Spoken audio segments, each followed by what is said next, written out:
Solar കേസിൽ അന്നത്തെ ആഭ്യന്തരമന്ത്രി തിരുവഞ്ചൂർ രാധാകൃഷ്ണൻ തന്നെ വിളിച്ചത് ചെറിയാൻ ഫിലിപ്പ് വഴിയെന്ന് ജോൺ ബ്രിട്ടാസ് MP. സോളാർ സമരം അവസാനിപ്പിക്കുന്നതിനായി തിരുവഞ്ചൂർ തുടർച്ചയായി വിളിച്ചിരുന്നു. ജുഡീഷ്യൽ അന്വേഷണവും അതിൽ മുഖ്യമന്ത്രിയുടെ ഓഫീസിനെ ഉൾപ്പെടുത്തണമെന്നും ആവശ്യപ്പെട്ടത് CPM. മുഖ്യമന്ത്രിയായിരുന്ന ഉമ്മൻചാണ്ടിയെ കണ്ടതും പാർട്ടി അറിവോടെ. ഉമ്മൻചാണ്ടിയെ കണ്ടപ്പോൾ തിരുവഞ്ചൂരും PK കുഞ്ഞാലിക്കുട്ടിയും ഉണ്ടായിരുന്നു.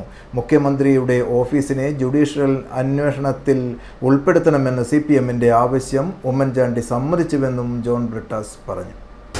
ജോൺ മുണ്ടക്കയുമായിട്ട് ഞാൻ ഈ സോളാർ വിഷയം ചർച്ച ചെയ്തു എന്ന് പറയുന്നത് അദ്ദേഹത്തിൻ്റെ ഭാവനയുടെ ഭാഗം. യഥാർത്ഥത്തിൽ ജോണുമായിട്ട് അങ്ങനെ യാതൊരുവിധ ചർച്ചയും നടത്തിയില്ല. യഥാർത്ഥത്തിൽ സംഭവിച്ചത് തിരുവഞ്ചൂർ രാധാകൃഷ്ണനാണ് എന്നെ ബന്ധപ്പെടുന്നത്. അന്ന് അദ്ദേഹം ആഭ്യന്തരമന്ത്രിയാണ്.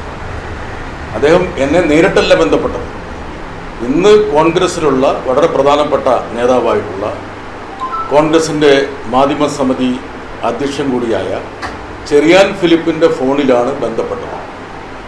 ഞാൻ കൈരളിയുടെ ഓഫീസിൽ ഇരിക്കുമ്പോൾ ചെറിയാൻ ഫിലിപ്പിൻ്റെ ഫോണിൽ അദ്ദേഹം സംസാരിച്ച ശേഷം ആ ഫോണാണ് എനിക്ക് ചെറിയാൻ ഫിലിപ്പ് കൈമാറുകയും അദ്ദേഹം ഈ സോളാർ വിഷയത്തെക്കുറിച്ചുള്ള സമരത്തെക്കുറിച്ചും അതിൽ സർക്കാർ ഏത് നിലയ്ക്കുള്ള ഒത്തുതീർപ്പിന് തയ്യാറാണെന്നും പ്രതിപക്ഷത്തിൻ്റെ ആവശ്യങ്ങൾ അംഗീകരിക്കാൻ തയ്യാറാണെന്നും ദയവ് ചെയ്ത് എന്തെങ്കിലും നിർദ്ദേശങ്ങളുണ്ടെങ്കിൽ അത് അറിയിക്കണമെന്നും CPM നേതൃത്വത്തെ തൻ്റെ ഈ മനോഗതം അറിയിക്കണമെന്നും അദ്ദേഹം ആവശ്യപ്പെടുകയാണ് ചെയ്തത്, നിർദ്ദേശിക്കുകയാണ് ചെയ്തത്. അല്ലാതെ ജോൺ മുണ്ടക്കയത്തെ ഞാൻ വിളിക്കുകയോ തിരുവഞ്ചൂർ രാധാകൃഷ്ണനെ ഞാൻ വിളിക്കുകയോ ചെയ്യുന്ന സംഭവമില്ല. ഇതിൽ ജീവിക്കുന്ന ഒരു ദൃക്സാക്ഷിയാണ് ചെറിയാൻ ഫിലിപ്പ്. അദ്ദേഹം ഇന്ദിരാഭവനിലുണ്ടാവും. ജോൺ മുണ്ടക്കയത്തിൻ്റെ അടുത്ത സുഹൃത്തു കൂടിയായിരിക്കാം. തിരുവഞ്ചൂർ രാധാകൃഷ്ണൻ്റെ അടുത്ത സുഹൃത്തു കൂടിയാണ്. നിങ്ങൾ പത്രപ്രവർത്തകർക്ക് നേരിട്ട് ചെറിയാൻ ഫിലിപ്പിനെ വിളിച്ച് അന്വേഷിക്കാവുന്നതാണ്. മാത്രമല്ല അന്നത്തെ കോൾ ലിസ്റ്റുകളൊക്കെ എടുത്തു കഴിഞ്ഞാൽ ഞാനീ പറയുന്നത് വളരെ കൃത്യമായിട്ട് സാക്ഷ്യപ്പെടുത്തുകയും ചെയ്യും. എവിടെ നിന്നാണ് ഈ ജോൺ മുണ്ടക്കയത്തിന് ഈ കഥ കിട്ടിയെന്ന് എനിക്കറിയില്ല.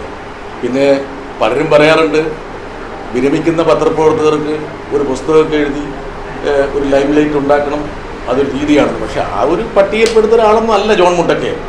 ഒരു പക്ഷേ അദ്ദേഹം ഒരു മേക്ക് ബിലീഫ് വേൾഡിൽ പെട്ടതായിരിക്കാം. അല്ലെങ്കിൽ തിരുവഞ്ചൂർ രാധാകൃഷ്ണൻ അദ്ദേഹത്തെ ബ്രീഫ് ചെയ്തുകൊണ്ടോ അല്ലയോ എനിക്കറിയില്ല.